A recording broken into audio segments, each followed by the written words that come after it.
Үзэгчдийн хороо амгалан алтхай ладлын үзээс бэлтгэн хүрэгдэг Тэнгэрийн цаг мэдээллийн хөтөлбөрийн шинэ 7 өдрийн дугаар үзэгчдэнд хүрэхэд бэлэн болсон байна. Анхаарлаа хандуулна. Мэдээ хэлж байна. Өчигдөр орсон цаас өвлийн бэлтгэлийг шалгаад авлаа. Зам даваа хагдаж хотын доторх замд халдиргаа агуулга үүсч иргэд аж ахуйн нэгжүүд бэлтгэлээ төдийлөнсө хангаагүй нь ажиглагдлаа. Хөрөнгө мөнгөний асуудлаас үүдэн энэ жилийн давс цаас сайлуулах бодис зэргийг одог болтолд нөөцөлж чадаагүй нийт аж ахуйн үйлчлэгээний газраас мэдэгдэж байгаа бол зуны дугуйтай холын замд гарч мөргөлдөх, шүргэлдэх тохиолдлууд олон гарсан бол гинтийн цаас нэг хүний аминд хүрсэн байна. Мэдээллийг дэлгэрүүлье. За урт намар гэж дуу алдаж байсан ч харж яваад цаг генетикийн ирчээ шангалсан зөөлөн цасан шуурга аймаг орон нутгийн бэлтгэлийг хэрхэн байгааг шалгаад авлаа. За иргэд аж ахуйн нэгж байгууллагуудын өвлийн бэлтгэлийг төдийлөнсө хангагдаагүй байгаа нь цагийг нь тулж хийдэг монголчуудын хориг зан нэг л зүйлээр илэрхийлээд байдаг. Өнгөрсөн намар мөн л энэ жилийнхтэй адил байсан. Манай аймгийн өвчлөлтийн бэлтгэл хадлан дижээд төлхөө анхаарснаас бус замынхаа халтргаа гуулга бусад зүйл төдийлөн анхаараагүй бололтой. За учир нь хөрөнгө мөнгө байгаагүйг нь 25-ны өдөр орсон цас шаргал намрыг цагааруулж замын халтргаа гуулгыг нэмэгдүүлж баггүй осол аварыг гаргасан бол хоолын замд зорчигч иргэд автомашинд өвлийн бэлтгэл сайтар хийгээгүй болмаас мөргөлдөг шүргэлцэг замын хожим руу орох гээд хот дотор болон орон нутгийн замд тохиолдсон байна. Жолооч нар маань хоорондын зай болон хурдаа тохируулж явах хэрэгтэй байна. Хоёрдугаар бол жолооч нар маань тээврийн хэрэгслүүдийг өвлийн дугуйтай болгож замын хөлөөнд оролцохгүй бол ер нь нөхцөл байдал их хүнд байна гэдгийг бас хэлмээр байна. За дээрээс нь одоо энэ холбогдох байгууллагууд бол нийт аж ахуйн үйлчлэгээний газар автозам засвар ашиглалтын газар гэх мэт газрууд бол бас тодорхой хэмжээний ажлууд зохион байгуулж ажиллаж байна. Энэ одоо эхний байдлаар бол уулзрууд гарцууд дээр бол давс бодисаас хаад ингээд замын цас халтраа болоо гэж харилгаж байна. Цаашдаа бол одоо бүх самууд даруулна асгаж бүгдийг халтраа болгоогүй болох шаардлагатай байгаа. Одоо холбогдох байгууллагуудаас нь асууж тодорхойлоход бол одоогийн байдлаар бас нөөц боломж бас хомс байна. Тэгээ хөрөнгө мөнгөний асуудлаас болоод гэсэн хариулт өгч байна. Тийм болохоор одоо жолооч нар минь зорчигчд иргэд маань замын хөлөөнд оролцохдоо жоохон болгоомжтой оролцоод аль талаас аюулгүй байдлыг хангаж оролцохыг тав хүнээсээ хүсэж байна. Өчигдрийн зам дээр ослуудтай холбогдуулаад бас нэг хүний амь ирсэн байгаа. Энийг бол одоогийн байдлаар бол мөрдөн байцаалтын шатнд шалгагдчих байна. Мөрдөн байцаалтын шатнд явж байгаа болохоор одоо тэрийг бол одоогийн байдлаар хэлэх боломжгүй байна. Гэхдээ жолооч нар бас анхаарч замын хөлөөнд оролцох хэрэгтэй. Өчигдрийн босоос бол мэдээж гэр бүлийн хүмүүс явж байгаад машин замаас харж онхолдоод гэр бүлийн нэг хүн нас орсон тийм аслуулсан байгаа. Бид бол 23 цагаас эхлээл ажиллаж гисэн. Энэ хаана ажилласан гэхээр Прэзрээ уруудсан өгсөн зам дээр хайрга цацлаа. Өглөө 6 цагт бид нас 1 тонн давсыг уулзрууд дээр бол цацсан байгаа. За энэ бол яг ингээд өндөрт бол ерөнхийдөө бол хайлч нь харалч нь гэж ойлгож байгаа.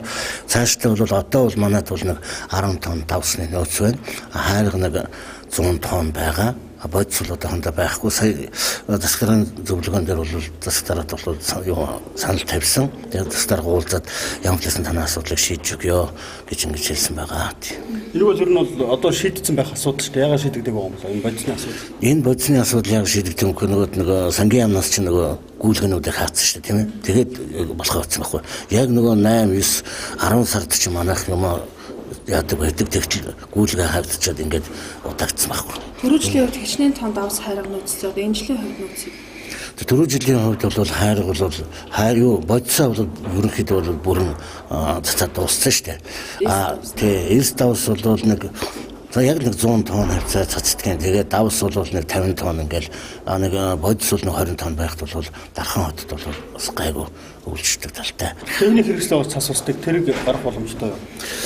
За ер нь одоо ингээд ярьснах бол 2-1 жижиг машин байдаг ш танаас өссөн мэдж байгаа тийм ээ. Цасны машин байгаа. Тэр бол ажиллана. Тэгээд яг тэр зүгээр шинэ орсон цасан дээр хэрэглэдэг болохоос өшөө байхгүй. Биднээс бол өшөө том хүчин чадлын цас цэвэрлэх машины захиалга өгөөл байгаа. Тэгэл одоо мөнгө төрний болцоо болохгүй гэдэг юм л үү. Тэгээд за ямар ч хэлсэн бидний өөрийн одоо хувийн бэлтгэл бол хангагдсан байгаа. Тэгэл одоо ер нь тэгээд 21-р зуунд манайх шиг одоо ингээл гараараа ингээл цас цэвэрлэх газар бол ховорхон л болчихлоо шүү дээ, тийм ээ. За гинтийн цаснаар онцгой байдлын шуурхай ажиллаж хот хооронд орчиж буй иргэдэд тусламж үзүүлсэн бол хөдөлгөөний аюулгүй байдлыг хангах тасгийнхан ч мөн шуурхай бэлэн байдал ажилласан гинэ. За урин цаг бас харж яваа цаг болохоор хүйтний ирж улам чангарч хурд тундс орох болохыг цагуур орчин шилгээний албанаас өнөөдөр болсон хилтэй сайгийн дэлхийн хурлын үеэр мэдэгдсэн юм а. Зөөлөн цасан шуургаллаа. Салхины хэмжээ бол 5-8 м/сек байсан. Цас ороод за ерөнхийдөө зам тээврийн сайдын 282 гэсэн тушаал гараад оройн 20 цагаас өглөөний 9 цаг хүртэл Улаанбаатар Дархан Эрдэнэт гэсэн Аз хэрэглэн замуудыг төр хязгаарлалт тогтоосон автомашин хоригдсон. За энэ хүрээнд бол онцгой байдлын газраас 21 албан хаагч 3 автомашинтайгаар шүнжэнгөө бид нар үйлчлэг үзүүллээ. Энэ хугацаанд бас бидний тооцоолсоос өөрөөр 13 машин 67 албан одоо хүн иргэд завсар одоо бас зам дагуу суусан байсныг татж гаргах ийм асуудал зохион байгуулсан. Энэ хүрээнд бол шөнө 10 цагийн байдлаар Дархан Адцаагийн бол зам даван дээр одоо хайрах, шулуу цацах, зам цэвэрлэх ажлууд бол орж ажилласан байгаа. Онцгой байдлын газрын албан хаагчтай хамтраад ийм учраас Дархан аймгийн төвсгэрт аливаа нэг хүндрэл одоогийн байдлаар гараг байна. Буюу Нэм гарагийн 11 цагаас аймгийн нийт нутгаар бол цас ордсон шуурга шуурлаа. За энэ цэсэн шуурга маань бол 8-9 цаг үргэлжилж 2-4 мм одоо цас орсон байна. За өнөө өглөөний 8 цагийн байдлаар цасны зузаан 5-6 см байна. За шөндөө бол 9-10 градус хүүтэн хонлоо. За энэ 7 хоногийн цагаагаарын урьдчилсан мэдээ гарсан байгаа. За энэ мэдээгээр бол 26-наас 27-нд шилжих шөнөөр бага зэргийн цас орох төлөвтэй байгаа. Агарын температурын хувьд бол 0-5 градус дулаан, за шөндөө 9-10 градус хүйтэн байхаар байна. За харин одоо 10 дугаар сарын 30-наас 11 дугаар сарын 1-ний үеэр бол бага зэрэг дулаарч өдөртөө 3-8 градус дулаан, шөндөө 3-8 градус хүйтэн байхаар ийм байна. За жилийн жилд давс хэлс бодисгүй гэдэг шалтгаан тооцоор улиг болжээ. Хүлдүү дархнаараа жилбэр дуудуулж байдгаа хэдэд байх бол за одоогийн байдлаар санхүүжилгүйг шалтгаанаар нийт аж ахуй үйлчлэгийн газрынхан 10 тонн давс 100 тонн хайрганаас өөр зүйлгүй байгаа гинэ. За тиймээс дэмий зүйлд хөрөнгө мөнгө зарж байхаар хүлдүү дархан нэрнээсээ салж хөдөлмөрлөж өдөр шөнөгүй замын цас мөс цэвэрлэх цөөхөн хэдэн ажилтнаа ажлыг хөнгөвчилж өгмөр юмсан. Дараагийн мэдээ сар бүрийн сүүлчээр хуралдах элдэс агентлагийн дарга нарын хурал өнөөдөр боллоо. Тус хурлаар 10 дугаар сард хийж хэрэгжүүлсэн ажлаа агентлагийн дарга нар тайлгнасан юм а. За аймгийн сэтгэрийн тамга газрын эрхлэх хүрээний агентлагуудын 10 дугаар сарын ажлууд хэвэн явагдаж байгааг хэлцээ агентлагийн дарга нар танилцууллаа. Сангийн яамнаас төрийн байгууллагуудын цалин нийгмийн даатгалаас бусад гүйлгээг төр хязгаарлалтантай холбогдуулан зарим нэг санхүүжилт хийгдээгүй байгааг агентлагийн удирдлагууд хэлсэн.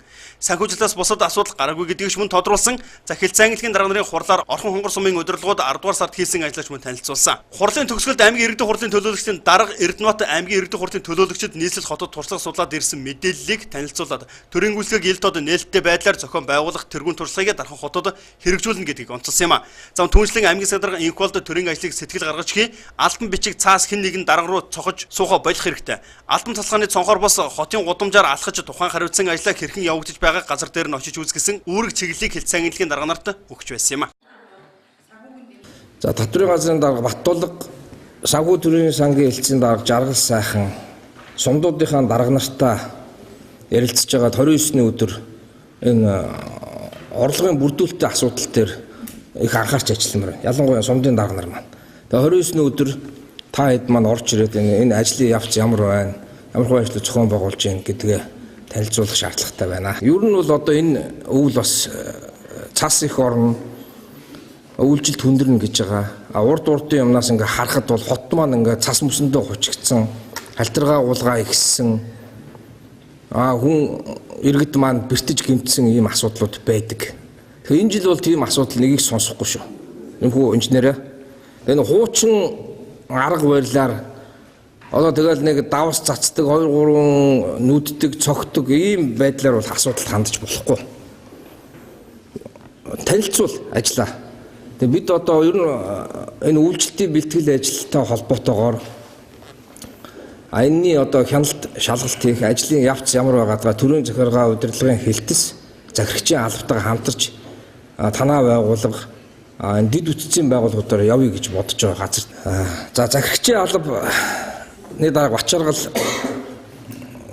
хотын өнгө үзэмжинд нийцсэн энэ хураамж мөнгөө төлдөг тэр журмаа нэг эргэж харж шинчилж саналыг оруулж ирэхтэй байна. Мөн түрүүн Намсраажуу хурандагийн ярьсан тэр байрнуудын инженерийн дэд бүтц байрлсан подвол энэ дээр бол нэгдсэн үйлчлэг одоо ажлын хэсэг томилох саналаа оруулж ирээд явах хэрэгтэй. Дараагийн ажил нь тараншааны таг гэдэг арга хэмжээ зохион байгуул. Энийг бол зохион байгуулж болно шүү дээ. Тухайн одоо ус угийн гэхэд аль тагууд нь ус уугийн харайнд байж байгаа. Аль одоо худаг нь дулааны шугамж үлжийн харайнд байж байгаа. За байгууллага албан газар хаана байгаа? Нийслэл энийг чинь зохион байгуулалт эхэлсэн байгаа шүү дээ. Яг тэр Тараншааны таган дээр нь тухайн байгууллагын хариуцсан байгууллагын хаяг нь тавьсан байгаа байхгүй. Тэгж хийдэг болцсон байлаа. Бид өөрсдөө санаачлаад хийж чадахгүй бол тэр бэлэн сайн жишээг аваад хуулчих болно шүү дээ. Энэ дээр сайн яг энэ эзэнгүй учраас л эн чинь ийм гэмт хэрэг гарах таггүй байх юм асуудал гарч байна. Тэгээ энэ жил одоо тэнд уунсан, бэрцэн, гэмцэн гэдэг асуудлыг ахиж сонсомоор байна. Ер нь ингээ та бүхэнд ингээ хандаад хэлэхэд сэтгэл зүтгэл байхад бол ажлыг хийж болно шүү дээ. Заавал одоо нэг хурал дээр ирэхээр л нэгнийхээ нэг царайг арахаар том дарга нар тэрэнд би ийм үүрэг даалгавар өглөө. Энд би одоо ийм алтан бичих цохлоо. Ингэж болохгүй шүү дээ. Хэрвээ та нар төрийн ажлыг хийя гэд энэ төрийн сүлдэнд тангараг өргөөд энэ ажлыг хий гэж байгаа бол хийсэн шиг хийх хэрэгтэй шүү дээ. Ямар ч та нарын хооронд уялдаа холбоо юусаа ажиглахдаггүй байхгүй. Тэгээ нэг хурал дээр ирэхээр нэг хариуцлага ажил хяналт яригддаг. Яг амьдрал дээр явахаар өөрсдөө та нарын алан тасалгааны энэ өрөө сандал автомашиныхаа суудлаас хохор л доо. Яагаад энэ хотон дураа алхаад газар дээр нь үзээд ингээ хянаад явж болтгүй. Асуудалтай танилцаад хурлын дарга заавал одоо ингээд хороол дундуур явж идэг. Би ингээд яваад үцхээрээ тэр нь ажил болдог. Жишээлбэл тэр бетонын хог хаягдлыг зайлуулах. Хурлын дарга явж байгаа. Энэ олон жил юу хийжсэн? Одоо энэ хороол хот дунд чинь маш олон хог хаягдл байж байна. Нэггүй дарга, ачааргал дарга. Энийг заавал одоо ингээд нэг нь явж хэлэхээр хийдэг. Гэхдээ та бүхний ажил шүү дээ. Өөрсдөө та нар дотор нь явал үзэлтэй. Энэ хороол дотор байгаа зөвхөн бетонын хог хаягдлаас илүү хог, шороо, барилгын хог энэ бүх асуудлуудаа одоо цэвэрлж янзал. Дээр нь өсгүүрэн компани тэр отвол уусан асуудал байна. 139 сая төгрөг хог шороогоо зөөгөрөө гэд хөрөнгө мөнгөний шийдэд өгсөн байхад Аз зэрэглэлийн газар дээр уулаа босгоцсон. Одоо 7 хоногийн хугацаатай бид нар ажлын хэсгээ үүрэг даалгавар өгсөн. Энэ дээр Бачааргал дарга өөрөө газар дээр нь очоод тэр 7 хоногийнх нь хугацаанд нь тэр хөрөнгө мөнгөөрөө энэ шороог зайлуулсан байна уугүй юу гэдгийг үзэх хэрэгтэй. За хэлцээнгдгийн дарганаар цаашид хийж хэрэгжүүлэх ажлын талаар аймгийн секретар үүрэг чиглэл өгснөөр хуралдаан өндөрлсөн юм а. Хөтөлбөртэй хамттайгаа үзэгчтэй баярлалаа. Мэдээлэл үргэлжилж байна. 2015 оны аймгийн тэргүүний цэцэрлэгээр 23 дахь цэцэрлэг шалгарлаа. Тус цэцэрлэг нь анх 1989 оны 12 дугаар сарын 31-ний өдөр байгуулагдаж байсан юм. За эдүүгээ төв цэцэрлэгт нь 8 бүлгийн 290 хүүхэд, салбар цэцэрлэгт нь 4 бүлгийн 100 хүүхэд хамрагдан багш ажилчин албан хаагчид нийтдээ 40 хүний бүрэлдэхүүнээр үйл ажиллагаагаа явуулж байна. Дархан сумын 23 дугаар цэцэрлэг нь эрүүл зэрэг бие бэлтартай, эрэг зан чанартай, чадамжтай Монгол иргэнийг төлөвшүүлэхэд хүүхэд бүрийн хөгжлийг дэмжих, багш эцэг их байгууллагын хамт олон та бидний үлгэр дуурайлал, чухал гэсэн үзэлдор боловсролын чанарын шинжилгээг хэрэгжүүлэхэд эцэг их багш ажилтнуудын хамтын оролцоог хүүхэд бүрийн хөгжлийг дэмжиж, багийн менежментийг чухалчлан үр дүнд хүрэх зорилго тавин ажиллаж 2015 оны аймгийн тэргүүний цэцэрлэгээр шалгарлаа. Сургалтын үйл ажиллагаагаа сургуулийн өмнөх боловсролын сургалтын цөм хөтөлбөрт үндэслэн эдийн засгийн боловсролын суурь чадвар, зан чанарын төлөвшөл олгох чадвар, авьяасыг нэ илрүүлж дэмжих, хөгжүүлэх, гоо зүйн чадвар зэрэг сургалтын арга зүйг боловсруулан хэрэгжүүлж байна. За манай цэцэрлэгийн хамт олон 2014-өөс 2020 он хүртэл одоо хөгжлийн хөтөлбөрийг боловсруулсан. Энэ хөгжлийн хөтөлбөртөө бол ойрын дундын хэтийн зорилтуудаа тодорхойлоод одоо эрчимтэй сайн ажиллаж байна. За мөн цэцэрлэгийн эмч уран чимээ хүүхдүүд төдийгүй ажилчдын эрүүл мэндэд онцгой анхаарал хандуулан дараах олон ажлуудыг хийдэг байна. Тухайлбал эрүүл мэндийн сургалтыг эцэг эхчүүдэд сар бүр график гаргаа явуулж цэцэрлэгийн зүгээс эрхлэн гаргадаг, бид хөөрхөн сониндоо нийтэлдэг. За хүүхдүүдийн өсөлтийн судалгааг улирал бүр хийж дүгнэлт гарган багш эцэг эхчүүдтэй хамтран ажиллахаас гадна эрүүл мэндийн төвийн шүдний кабинет, хардтай шүдний эмнэлэгтэй хамтран хүүхдүүдийг амны хөндийн эрүүл ахуйн үзлэгт тогтмол оруулж 100% эрүүлжүүлээд байна. 14-өөс 15 онд аймгийн одоо тэргүүний цэцэрлэг боллоо. За энд хамт олон маань бас одоо хурдтай, эрчимтэй, нийлэн зохион байгуулалттай ажилласны үр дүнд бол олон бүтээлч ажлуудыг хийж гүйцэтгсэн. Тэгээд сургалтын одоо орчныг бол нэлээд сайн хийсэн. Сургалтын гадаад орчин байна. Гадаад орчинд бас багш ажилтнууд болон эцэг эхчүүд маань маш их дэмжлэг тусалцаа үзүүлсэн. За сургалтын бол одоо дотоод орчин буюу анги танхимын зохион байгуулалт бүлгийн одоо хүүхдийн тоглоомын одоо төвүүдийг бол одоо олон онцлогтойгоор хүүхдийн насны онцлог тохируулж одоо зохион байгуулсан байгаа, хийсэн байгаамаа. За мөн сургалтын одоо цөм хөтөлбөрийг эрдэмтдийн одоо онол болон өөрийн байгууллагын онцлог нийгмийн байдалтай тохируулан одоо цөм хөтөлбөрийн дагуу бид нэр сургалтын хөтөлбөрөөр боловсруулсан. За сургалтын хөтөлбөрүүдээр бусад цэцэрлэгүүдээс онцлог ялгаатай зүйл нь гэвэл бид одоо нэгдүгээр зан чанарын одоо төлөвшлийг сургалтын хөтөлбөрт нэлээд тодорхой тусгаж өгж байгаа. Нэлээд хүүхдээр ажилладаг одоо хүүхдийн чадваруудад нарийн одоо чадваруудыг тусгаж өгж байгаа. Мөн одоо амьдрах ухаанд сурах, өөрөөр хэлбэл эдийн засгийн боловсрол олох чиглэлээр нэлээд одоо бас тусгаж байгаа. Ариу чимгч байх, мөн одоо юмыг одоо гамнах тал дээр бас осол гэмтэлд одоо өртөх асуудал бас хүүхдүүд их байдаг учраас хүүхдүүдийг бас осол гэмтлээс хамгаалах чиглэлээр бас энэ сургалтын хөтөлбөрт нэлээд одоо хөтөлбөрүүдийг оруулсан бас сургалтуудыг ч зохион байгуулж байгаа. Ажилчдын эрүүл мэндийн анхан шатны үйлчлэгийг 14 хоног тутамд хийдэг бөгөөд жирэгжүүлэх танхимыг бий болгосон байна. За манай цэцэрлэгт бол одоо би энэ цэцэрлэгт 13 он гэрсэн 13 оноос хойш одоо халдвар төвчин бол ерөөсөө гараагүй ажиллаж байгаа.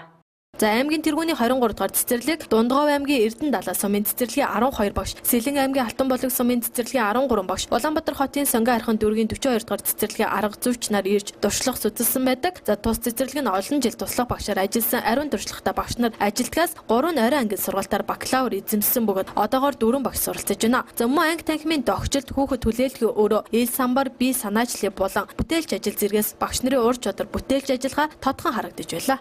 Тэнгэрийн цаг мэдээллийн хөтөлбөрийн шинэ 7 хоногийн дугаартай хамтдаа үзэгч та бүхэндээ баярлалаа. Маргааш шинэлэг мэдээлэлтэй эргүүлцлаа. Баяртай үзэгчдээ.